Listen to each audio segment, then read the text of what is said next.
On an exceptionally hot evening early in July, a young man came out of the garret in which he lodged in S Place and walked slowly, as though in hesitation, towards K Bridge.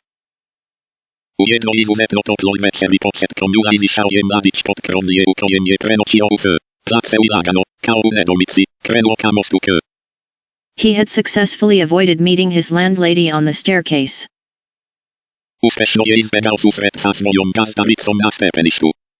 His garret was under the roof of a high, 5-storied house and was more like a cupboard than a room.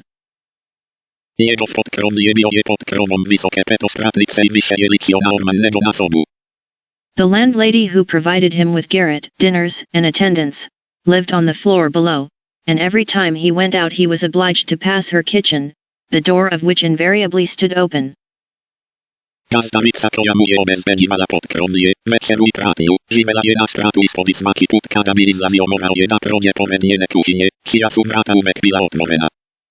And each time he passed, the young man had a sick, frightened feeling, which made him scowl and feel ashamed.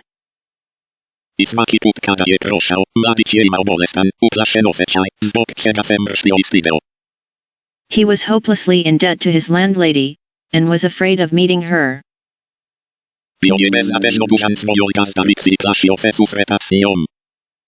This was not because he was cowardly and abject, quite the contrary, but for some time past he had been in an overstrained irritable condition, verging on hypochondria.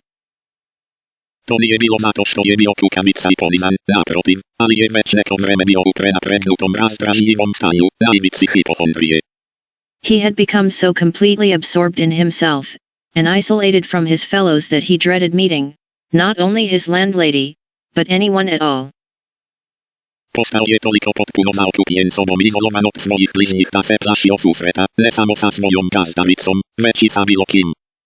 He was crushed by poverty, but the anxieties of his position had of late ceased to weigh upon him.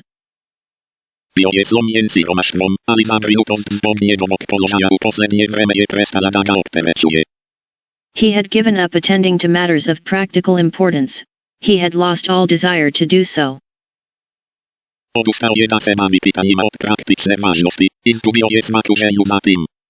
Nothing that any landlady could do had a real terror for him.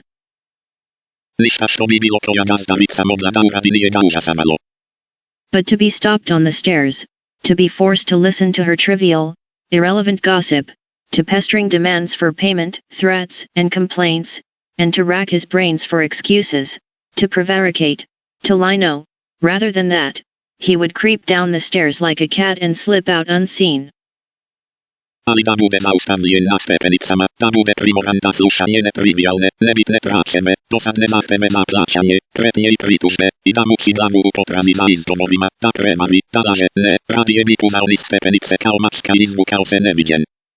This evening, however, on coming out into the street, he became acutely aware of his fears.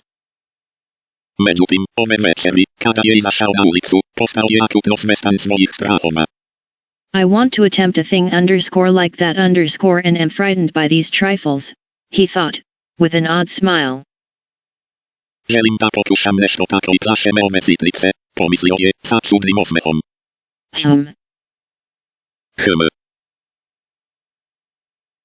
Yes, all is in a man's hands and he lets it all slip from cowardice, that's an axiom.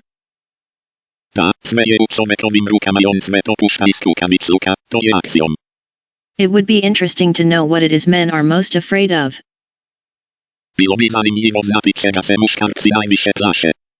Taking a new step, uttering a new word is what they fear most.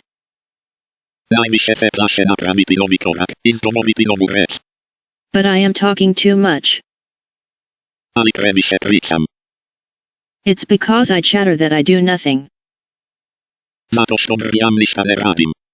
Or perhaps it is that I chatter because I do nothing. I've learned to chatter this last month, lying for days together in my den thinking.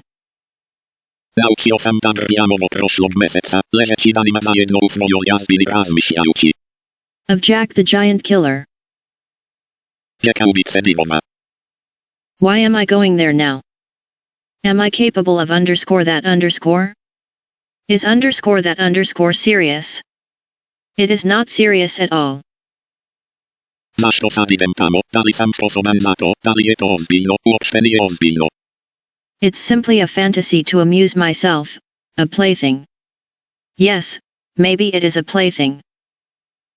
To je jednostavno fantazija da se zabavim, igračka, da, možda je to igračka. The heat in the street was terrible, and the airlessness, the bustle, and the plaster, scaffolding, bricks, and dust all about him, and that special Petersburg stench, so familiar to all who are unable to get out of town in summer, all worked painfully upon the young man's already overwrought nerves. Wrócina na ulicy je bila straszna, i bezpucie, tużma i gips, skele, cigle i prašina sve oko njega, i taj poseban peterburški smrad, tako poznat svima koji leti ne mogu da izađu iz grada, sve je to bolno delovalo na onako premorene nerve mladića. The insufferable stench from the pot houses, which are particularly numerous in that part of the town, and the drunken men whom he met continually, although it was a working day, completed the revolting misery of the picture. Nepodnošljiv smrad iz trafika, kojih je posebno mnogo u tom delu grada, i pijani ljudi koje je stalno sretao, iako je bio radni dan, upotpunili su odvratnu bedu slike. An expression of the profoundest disgust gleamed for a moment in the young man's refined face. Izraz najdubljeg gađenja na trenutak je zablistao na prefinjenom licu mladića. He was, by the way, exceptionally handsome, above the average in height, slim, well-built, with beautiful dark eyes and dark brown hair. Bio je, inače, izuzetno zgodan, iznad proseka visine, vitak, dobro brađen, lepih tamnih očiju i tamno smeđe kose. Soon he sank into deep thought, or more accurately speaking into a complete blankness of mind. He walked along not observing what was about him and not caring to observe it. Ubrzo je utonuo u duboke misli, tačnije rečeno u potpunu prazninu uma, hodao je ne posmatrajući šta je oko njega i nema reći da to posmatra. From time to time, he would mutter something, from the habit of talking to himself, to which he had just confessed. S vremena na vreme promrmljao bi nešto, iz navike da razgovara sam sa sobom, što je upravo priznao. At these moments he would become conscious that his ideas were sometimes in a tangle and that he was very weak. For 2 days he had scarcely tasted food. U tim trenucima bi postajao svestan da su mu ideje ponekad bile u zamku i da je veoma slab, 2 dana jedva da je okusio hranu. He was so badly dressed that even a man accustomed to shabbiness would have been ashamed to be seen in the street in such rags. Bio je toliko loše obučen da bi se i čovek naviknut na otrcanost postideo da ga vide na ulici u takvim tronicima. In that quarter of the town, however, scarcely any shortcoming in dress would have created surprise. U tom delu grada, međutim, teško da bi neki nedostatak u odevanju stvorio iznenađenje. Owing to the proximity of the Haymarket, the number of establishments of bad character, the preponderance of the trading and working class population crowded in these streets and alleys in the heart of Petersburg, types so various were to be seen in the streets that no figure, however queer, would have caused surprise.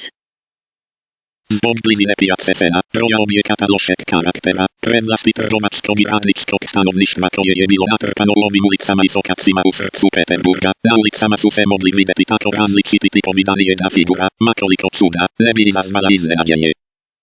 But there was such accumulated bitterness and contempt in the young man's heart, that, in spite of all the fastidiousness of youth, he minded his rags least of all in the street. Ali u mladićevom srcu je bilo toliko nagomilane gorčine i prezira da mu je, uprkos svoj izbirljivosti mladosti, najmanje smetalo svoje krpe na ulici. It was a different matter when he met with acquaintances or with former fellow students, whom, indeed, he disliked meeting at any time. Druga stvar je bila kada bi se sreo sa poznanicima ili sa bivšim kolegama studentima, koje, zaista, nije voleo da sretne bilo koga. And yet when a drunken man who, for some unknown reason, was being taken somewhere in a huge wagon dragged by a heavy dray horse, suddenly shouted at him as he drove past, "Hey there, German hatter!" bawling at the top of his voice and pointing at him, the young man stopped suddenly and clutched tremulously at his hat. Pa ipak, kada je pijani čovek, koga su iz nepoznatog razloga negde vodili u ogromnom vagonu koje je vukao teški vučni konj, iznenada viknuo na njega dok je prolazio pored. Hej, nemački šešidiju, ulajući iz sveg glasa i pokazujući na njega, mladić je iznenada stao i drhtavo se uhvatio za kapu. It was a tall round hat from Zimmerman's, but completely worn out, rusty with age, all torn and bespattered, brimless and bent on one side in a most unseemly fashion. Je to wysoki okrągły sześciorąd Zimmermanowod, ali podpół izlizan, zardzia od starosti, saw podsypany poprzkan, bez obodaj sobie na jedną stronę na krajnie nepristojan način. Not shame, however, but quite another feeling akin to terror had overtaken him. Međutim, nije stid, već ga je obuzelo sasvim drugo osjećanje nalik teroru. I knew it, he muttered in confusion. I thought so. That's the worst of all. Why, a stupid thing like this, the most trivial detail might spoil the whole plan. Znao sam, promrmiał je zbunjeno, mislio sam da je tako, to je najgore od svega, zašto, ovakva glupost, najtrivialniji detalj bi mogao pokvariti ceo plan. Yes, my hat is too noticeable. Da, moj šešir je previše primetan. It looks absurd and that makes it noticeable. Izgleda apsurdno I to ga čini primetnim. With my rags I ought to wear a cap, any sort of old pancake, but not this grotesque thing. Sa svojim krpama treba da nosim kapu, bilo kakvu staru palačinku, ali ne ovu grotesknu stvar. Nobody wears such a hat, it would be noticed a mile off, it would be remembered. Takvu kapu niko ne nosi, na milju bi se primetilo, pamtilo bi se. What matters is that people would remember it, and that would give them a clue. Ono što je važno je da bi ljudi to zapamtili da bi im to dalo trag.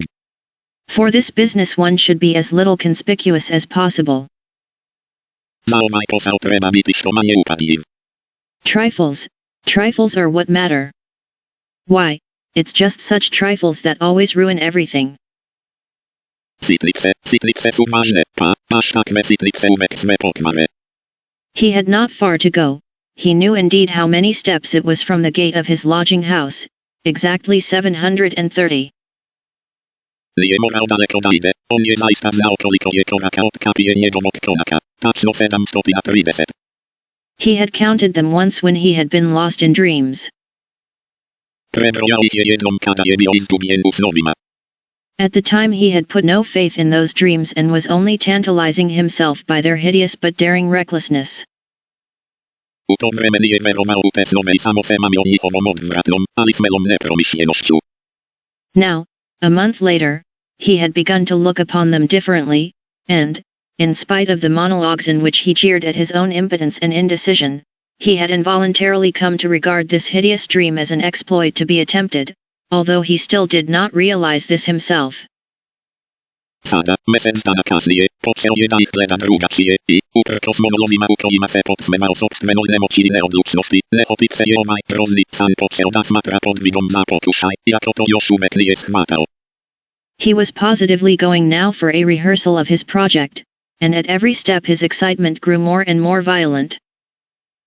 Sada je pozitivno išao na probu svog projekta, a na svakom koraku njegovo uzbuđenje bivalo je sve snažnije. With a sinking heart and a nervous tremor, he went up to a huge house which on one side looked onto the canal, and on the other into the street. Smirenog srca I nervozne drhtavice popeo se do ogromne kuće koja je s jedne strane gledala na kanal, a s druge na ulicu. This house was let out in tiny tenements and was inhabited by working people of all kinds, tailors, locksmiths, cooks, Germans of sorts, girls picking up a living as best they could, petty clerks, etc. Ova kuća je bila izdata u malim stambenim zgradama I u njoj su živeli radni ljudi svih vrsta, krojači, kramari, kumari, neki Nemci, devojke koje su umele za život, sitni činovnici itd. There was a continual coming and going through the two gates and in the two courtyards of the house. Stalno se dolazilo I prolazilo kroz dve kapije I u dva dvorišta kuće. 3 or 4 doorkeepers were employed on the building. U zgradi su bila zaposlena 3 ili 4 vratara. The young man was very glad to meet none of them, and at once slipped unnoticed through the door on the right, and up the staircase.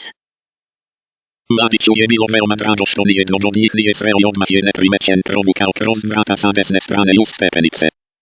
It was a back staircase, dark and narrow, but he was familiar with it already, and knew his way, and he liked all these surroundings. In such darkness even the most inquisitive eyes were not to be dreaded. Bilo je to stražnje stepenište, mračno I usko, ali on je već bio upoznat sa tim, I znao je svoj put, I svidelo mu se sve ovo okruženje, tak molta mi najradosna je oči nisu se plašile. If I am so scared now, what would it be if it somehow came to pass that I were really going to do it? He could not help asking himself as he reached the fourth story. Ako sam sada tako uplašen, šta bi bilo da se nekako dogodi da ću to zaista učiniti? Nije mogao da se ne zapita dok je stigao do četvrtog sprata. There his progress was barred by some porters who were engaged in moving furniture out of a flat. Tamo su mu napredak sprečili neki portiri koji su se bavili izmeštanjem nameštaja iz stana. He knew that the flat had been occupied by a German clerk in the civil service, and his family. Znao je da je stan zauzeo nemački službenik u državnoj službi i njegova porodica. This German was moving out then, and so the fourth floor on this staircase would be untenanted except by the old woman. Ovaj Nemac se tada iseljavao i tako bi četvrti sprat na ovom stepeništu bio nestanar osim starice. That's a good thing anyway, he thought to himself, as he rang the bell of the old woman's flat. To je ipak dobra stvar, pomislio je u sebi dok je zvonio u staričinom stanu. The bell gave a faint tinkle as though it were made of tin and not of copper. Zvono je tiho zazveckalo kao da je napravljeno od kalaja, a ne od bakra. The little flats in such houses always have bells that ring like that. Stančići u takvim kućama uvek imaju zvona koja tako zvone. He had forgotten the note of that bell, and now its peculiar tinkle seemed to remind him of something and to bring it clearly before him. Zaboravio je notu tog zvona, a sada se činilo da ga je njegovo neobično zveckanje podsjećalo na nešto jasno ga donelo pred njega. He started. His nerves were terribly overstrained by now. Počeo je, nervi su mu do sada bili strašno prenapeti. In a little while, the door was opened a tiny crack.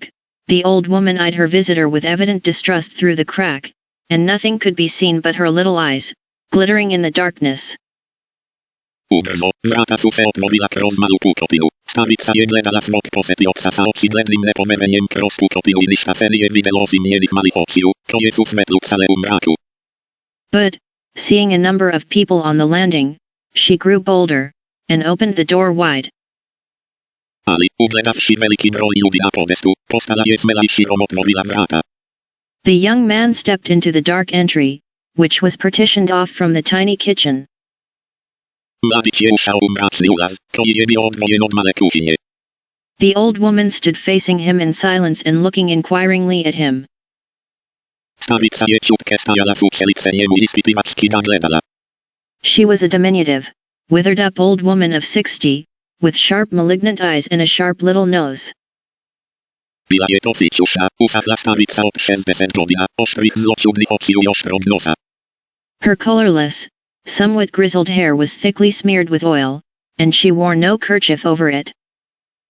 Njena bezbolna, pomalo proseda kosa bila je gusto namazana uljem, a preko nje je nosila maramicu. Round her thin long neck, which looked like a hen's leg, was knotted some sort of flannel rag, and, in spite of the heat, there hung flapping on her shoulders, a mangy fur cape, yellow with age. Oko njenog tankog dugačkog vrata, koji je ličio na kokošju nogu, bila je vezana neka vrsta flanelske krpe, a na ramenima joj je, uprkos vrućini, visio šugav krzneni obrtač, žut od starosti. The old woman coughed and groaned at every instant. Starica je u svakom trenutku kašljala i stejala. The young man must have looked at her with a rather peculiar expression, for a gleam of mistrust came into her eyes again. Mora da ju je mladić pogledao sa prilično čudnim izrazom lica, jer joj se u očima ponovo pojavio tračak nepomerenja. Raskolnikov, a student, I came here a month ago, the young man made haste to mutter, with a half bow, remembering that he ought to be more polite. Raskolnikov, student, došao sam ovde pre mesec dana, mladić je požurio da promrmlja, uspola naklona, sećajući se da bi trebalo da bude ljubazniji. I remember, my good sir, I remember quite well your coming here, the old woman said distinctly, still keeping her inquiring eyes on his face. Sećam se, moj dobri gospodine, dobro se sećam vašeg dolaska ovde, rekla je starica jasno, i dalje držeći svoje upitne oči na njegovom licu. And here. I am again on the same errand, Raskolnikov continued, a little disconcerted and surprised at the old woman's mistrust. Opet sam na istom poslu, nastavi raskolnikom, pomalom spunjeni iznenađene pomerenjem stavice. Perhaps she is always like that though, only I did not notice it the other time, he thought with an uneasy feeling. Možda je ona uvek takva, samo ja to drugi put nisam primetio, pomisli on sa nelagodnim osjećanjem. The old woman paused, as though hesitating, then stepped on one side, and pointing to the door of the room, she said, letting her visitor pass in front of her, "Step in, my good sir." Stavica zastade, kao da okleva, zatim stade na jednu stranu i pokazujući na vrata sobe, reče, puštajući zbog posjetioca da prođe ispred sebe. Uđite, moj dobri gospodine. The little room into which the young man walked, with yellow paper on the walls, geraniums, and muslin curtains in the windows, was brightly lighted up at that moment by the setting sun. Sobica u koju je mladić ušao, sa žutim papirom na zidovima, geraniumima i muslinskim zavesama na prozorima, bila je u tom trenutku jarko osvetljena zalazećim suncem. So the sun will shine like this _then_2, flashed as it were by chance through Raskolnikov's mind, and with a rapid glance he scanned everything in the room, trying as far as possible to notice and remember its arrangement. Dakle, i sunce će sijati ovako onda. Proleteo je kao slučajno kroz raskolnikovlje i brzim pogledom preleteo je sve u prostoriji, pokušavajući što je više moguće da primeti i zapamti njen raspored.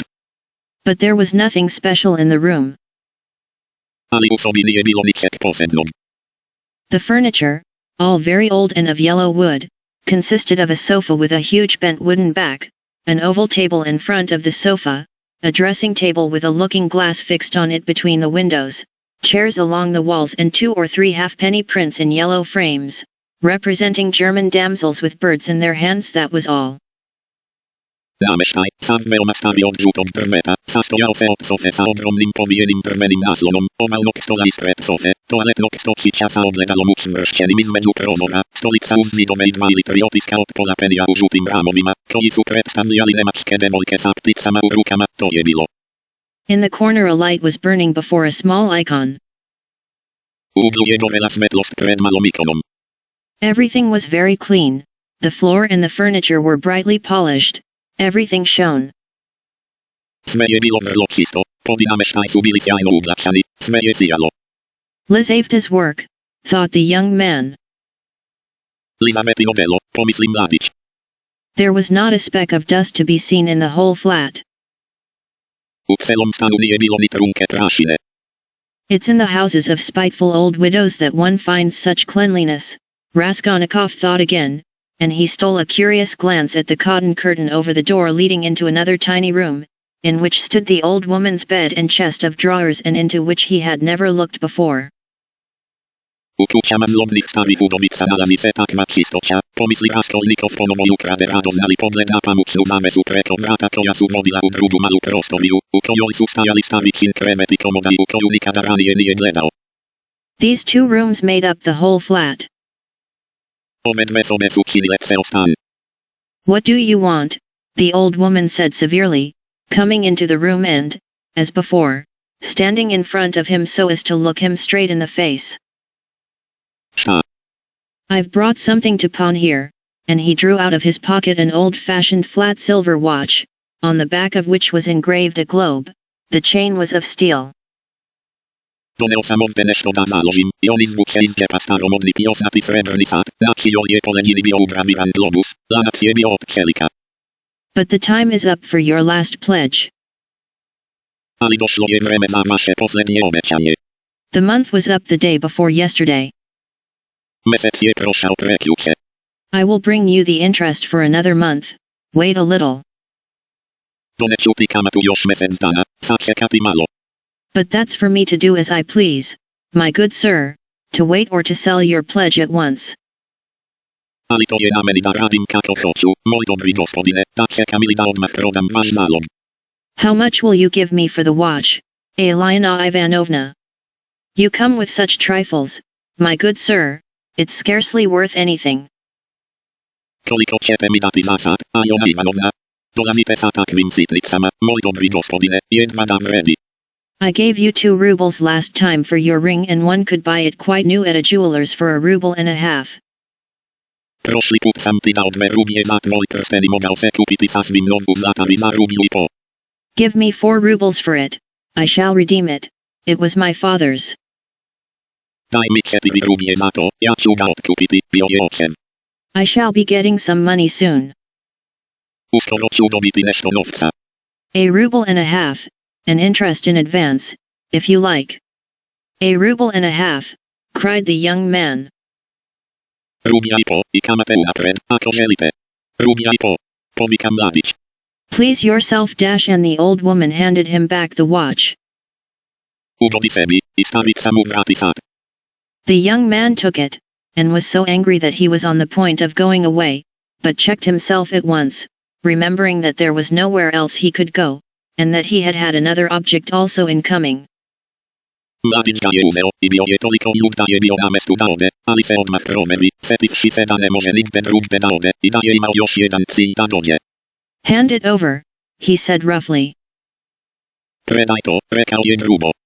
The old woman fumbled in her pocket for her keys, and disappeared behind the curtain into the other room. Stavica je petljala u džepu tražeći ključeve I nestala iza zavese u drugoj sobi. The young man, left standing alone in the middle of the room, listened inquisitively, thinking. Mladić, ostavljen da stoji sam na sredini sobe, slušao je radoznalo, razmišljajući. He could hear her unlocking the chest of drawers. Čuo je kako otključava komodu. It must be the top drawer, he reflected. To mora da je donja fioka, razmišljao je. So she carries the keys in a pocket on the right. Dakle, ona nosi ključeve u džepu sa desne strane. All in one bunch on a steel ring. Sve u jednoj gomili na čeličnom prstenu. And there's one key there, 3 times as big as all the others, with deep notches, that can't be the key of the chest of drawers. I tu je jedan ključ, 3 puta veći od svih ostalih, sa dubokim zavezima, to ne može biti ključ od komode. Then there must be some other chest or strong box. Onda mora postojati neki drugi sanduk ili kovčeg. That's worth knowing. To vredi znati. Strong boxes always have keys like that. Sporovi uvek imaju takve ključeve. But how degrading it all is. Ali kako je sve to ponižavajuće. The old woman came back. Stavica se vratila. Here, sir, as we say 10 kopecks the ruble a month, so I must take 15 kopecks from a ruble and a half for the month in advance. Evo, gospodine, kako mi kažemo 10 kopejki po rubiji mesečno, tako da moram da uzmem 15 kopejki od rubije I po za mesecu napred. But for the 2 rubles I lent you before, you owe me now 20 kopecks on the same reckoning in advance. Ali za 2 rubije koje sam ti ranije pozajmio, duguješ mi sada 20 kopejki na isti račun unapred. That makes 35 kopecks altogether. To je ukupno 35 kopejki. So I must give you a ruble and 15 kopecks for the watch.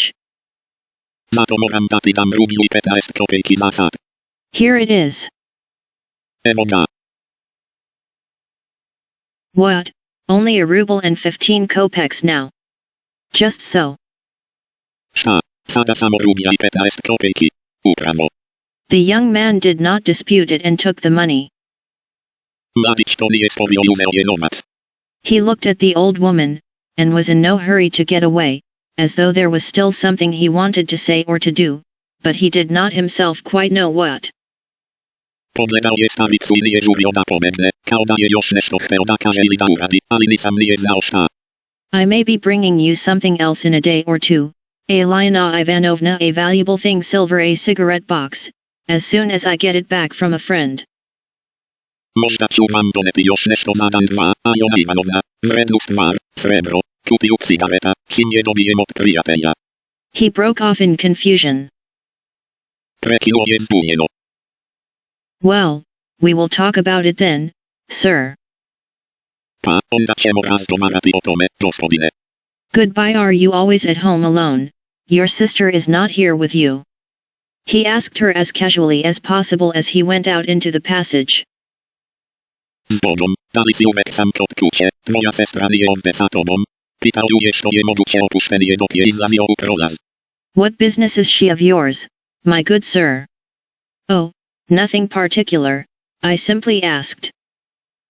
Jak ma ona wasza tmar, mój dobry gospodine? O, lista posebno, jednostavno sam pitao. You are too quick. Prebrziste. Good day, Alyona Ivanovna. Dobar dan, Alyona Ivanovna. Raskolnikov went out in complete confusion. Raskolnikov jej zasiał pod puno zdumień.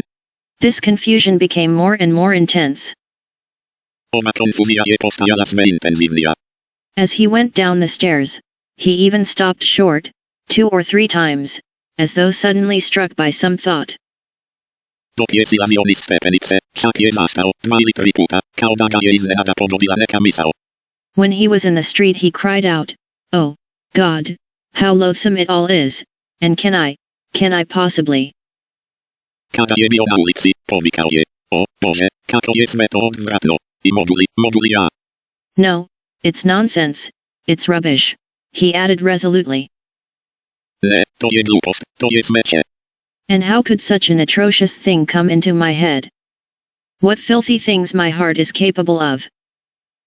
A kako mi je tako grozna stvar mogla pasti u glavu, za kakve je prljavštine moje srce sposobno. Yes, filthy above all, disgusting, loathsome, and for a whole month I've been. Da, prljavo iznad svega, odvratno, I već čitav mesec sam. But no words, no exclamations, could express his agitation. Ali nikakve reči, nikakvi uzvici nisu mogli da izraze njegovu uznemirenost. The feeling of intense repulsion, which had begun to oppress and torture his heart while he was on his way to the old woman, had by now reached such a pitch and had taken such a definite form that he did not know what to do with himself to escape from his wretchedness. Osjeća intenzivne odbojnosti, koji je počeo da tlači muči njegovo srce dok je bio na putu do starice, do sada je dostigao takav nivo I poprimio tako definitivan oblik da nije znao šta da radi sa sobom da pobegne od svoje bede. He walked along the pavement like a drunken man, regardless of the passers-by, and jostling against them, and only came to his senses when he was in the next street. Chodał je trotuarom kao pijan, bez obzira na prolaznike, I gurał se o njih, a sebi je došao tek kada je bio u susednoj ulici. Looking round, he noticed that he was standing close to a tavern which was entered by steps leading from the pavement to the basement. Osvrnuvši se, primetio je da stoji blizu kafane u koju se ulazilo stepenicama koje vode sa trotuara u podrum. At that instant 2 drunken men came out at the door, and abusing and supporting one another, they mounted the steps. U tom trenutku na vrata su izašla 2 pijana muškarca I, maltretirajući I podržavajući jedan drugog, popela se na stepenice. Without stopping to think, Raskolnikov went down the steps at once. Bez prestanka da razmišlja, Raskolnikov je odmah sišao niz stepenice. Till that moment he had never been into a tavern, but now he felt giddy and was tormented by a burning thirst. Do tog trenutka nikada nije bio u kafani, ali sada je osjetio vrtoglavicu I mučila ga je goruća žeđ. He longed for a drink of cold beer, and attributed his sudden weakness to the want of food. Žudeo je za pićem hladnog piva, a svoju iznenadnu slabost pripisivao je nedostatku hrane. He sat down at a sticky little table in a dark and dirty corner, ordered some beer, and eagerly drank off the first glassful. Seo je za lepljivi stočić u mračnom I prljavom uglu, naručio pivo I nestrpljivo ispio prvu čašu. At once he felt easier, and his thoughts became clear. Odmah mu je lakše, I njegove misli postadoše jasne. All that's nonsense, he said hopefully, and there is nothing in it all to worry about. It's simply physical derangement. Sve su to gluposti, rekao je s nadom, I nema razloga za brigu, to je jednostavno fizički poremećaj. Just a glass of beer, a piece of dry bread and in one moment the brain is stronger, the mind is clearer and the will is firm. Phew, how utterly petty it all is.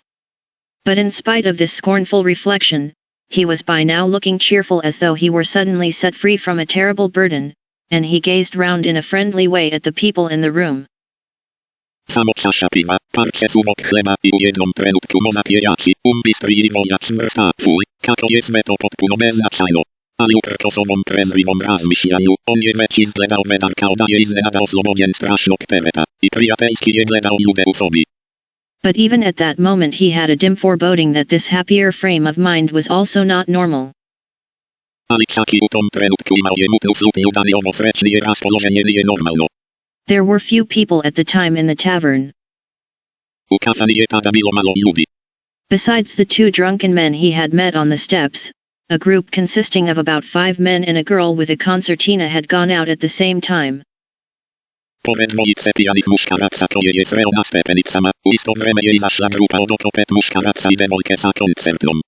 Their departure left the room quiet and rather empty. The persons still in the tavern were a man who appeared to be an artisan, drunk, but not extremely so, sitting before a pot of beer, and his companion, a huge, stout man with a grey beard, in a short full-skirted coat.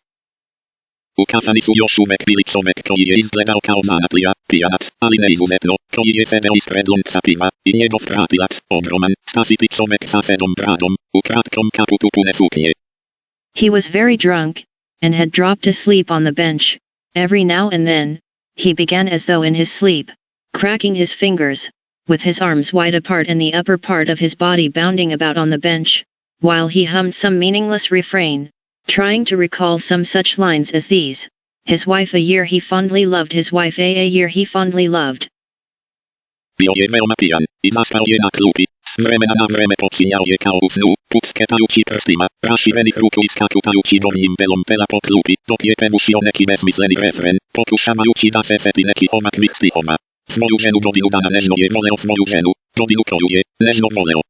Or suddenly waking up again, walking along the crowded row he met the one he used to know.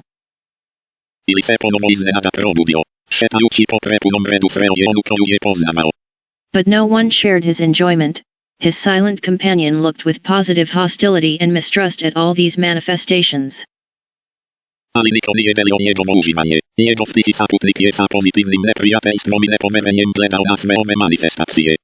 There was another man in the room who looked somewhat like a retired government clerk.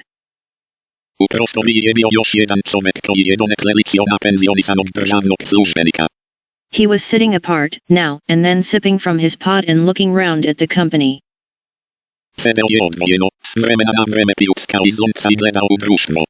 He, too, appeared to be in some agitation.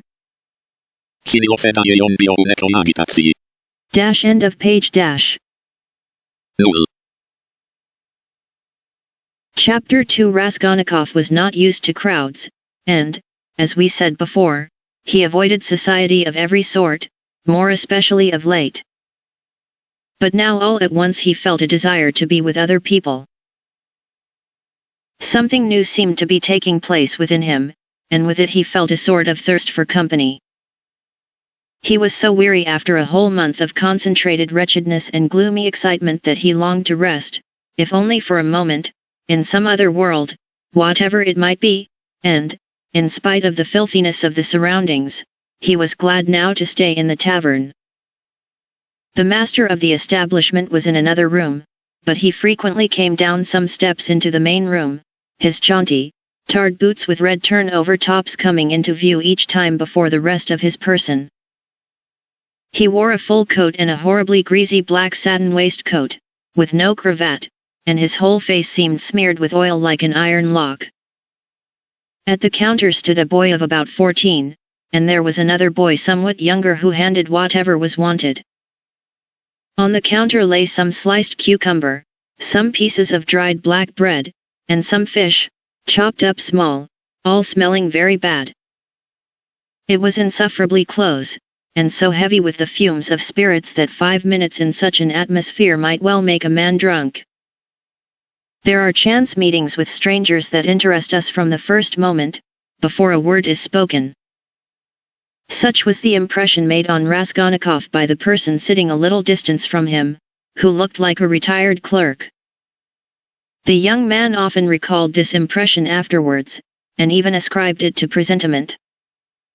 He looked repeatedly at the clerk, partly no doubt because the latter was staring persistently at him, obviously anxious to enter into conversation. At the other persons in the room, including the tavern keeper, the clerk looked as though he were used to their company, and weary of it, showing a shade of condescending contempt for them as persons of station and culture inferior to his own, with whom it would be useless for him to converse. He was a man over 50, bald and grizzled, of medium height, and stoutly built. His face, bloated from continual drinking, was of a yellow, even greenish, tinge, with swollen eyelids out of which keen reddish eyes gleamed like little chinks. But there was something very strange in him. There was a light in his eyes as though of intense feeling, perhaps there were even thought and intelligence, but at the same time there was a gleam of something like madness. He was wearing an old and hopelessly ragged black dress coat, with all its buttons missing except one, and that one he had buttoned, evidently clinging to this last trace of respectability. A crumpled shirt front, covered with spots and stains, protruded from his canvas waistcoat. Like a clerk, he wore no beard, nor mustache, but had been so long unshaven that his chin looked like a stiff grayish brush. And there was something respectable and like an official about his manner too. But he was restless. He ruffled up his hair and from time to time let his head drop into his hands, dejectedly resting his ragged elbows on the stained and sticky table.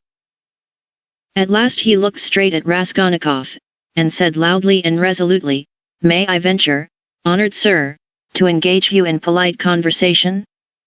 Forasmuch as, though your exterior would not command respect, my experience admonishes me that you are a man of education and not accustomed to drinking.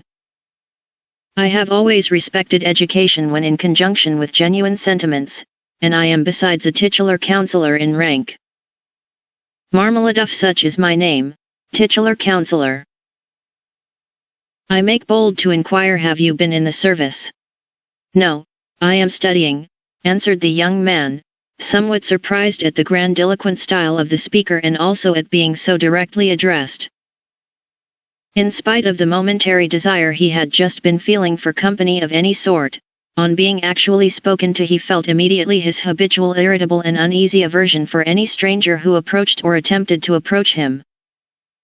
"A student then, or formerly a student?" cried the clerk. "Just what I thought.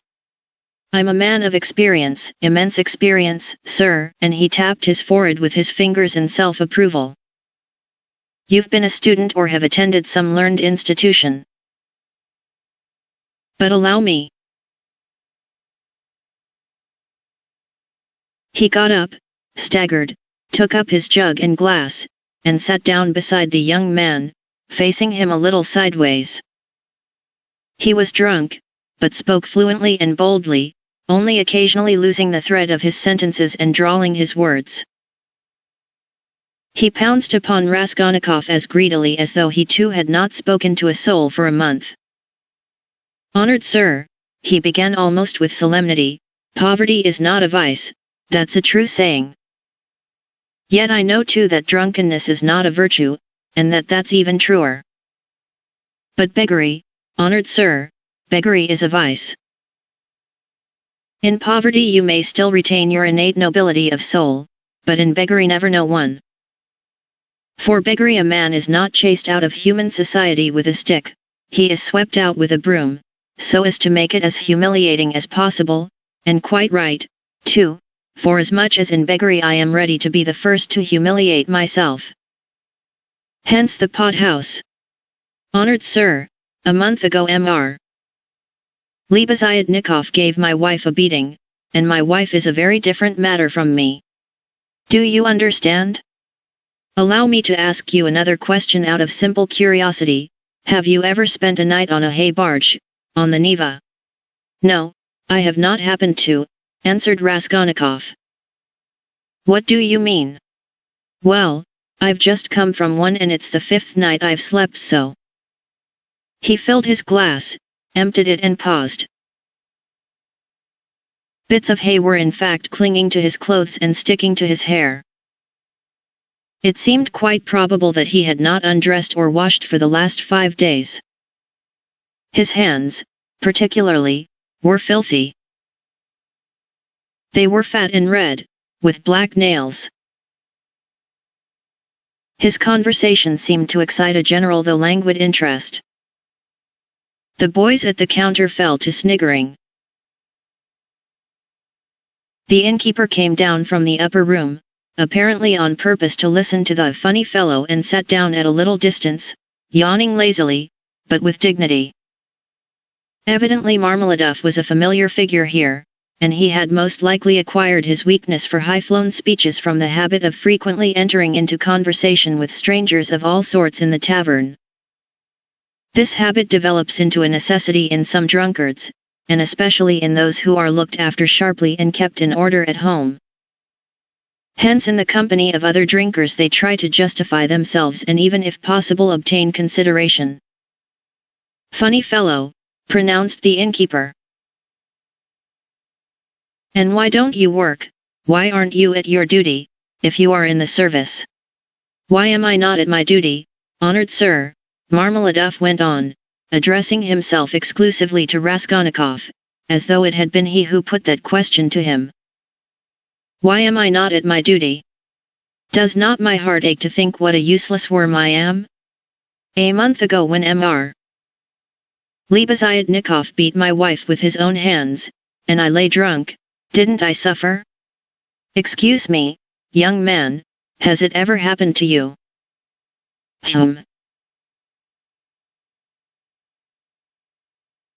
"Well, to petition hopelessly for a loan. Yes, it has." "But what do you mean by hopelessly?"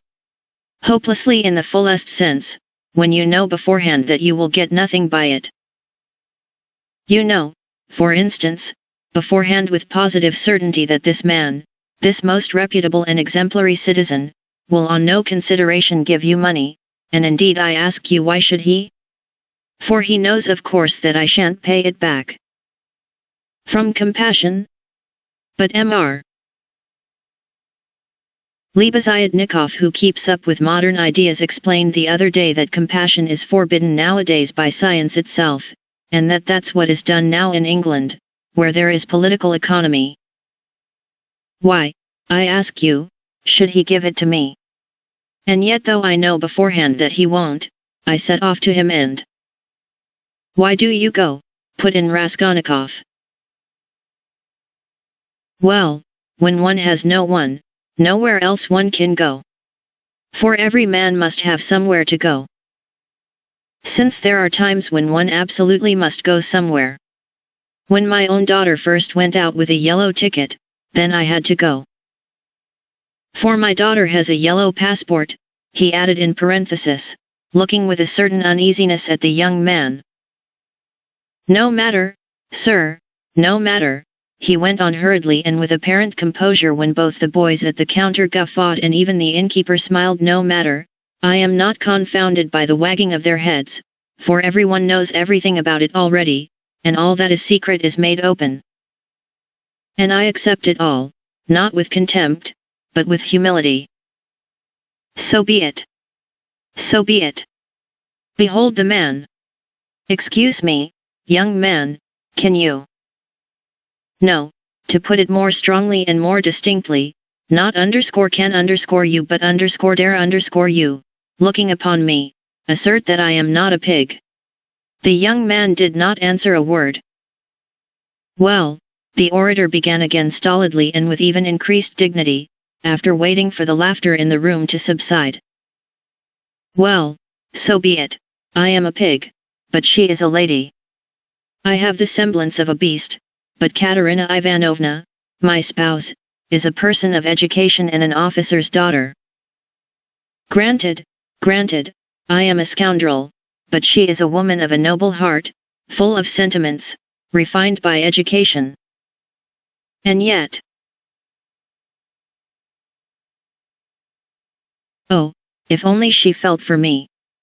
Honored sir, you know every man ought to have at least one place where people feel for him. But Katerina Ivanovna, though she is magnanimous, she is unjust.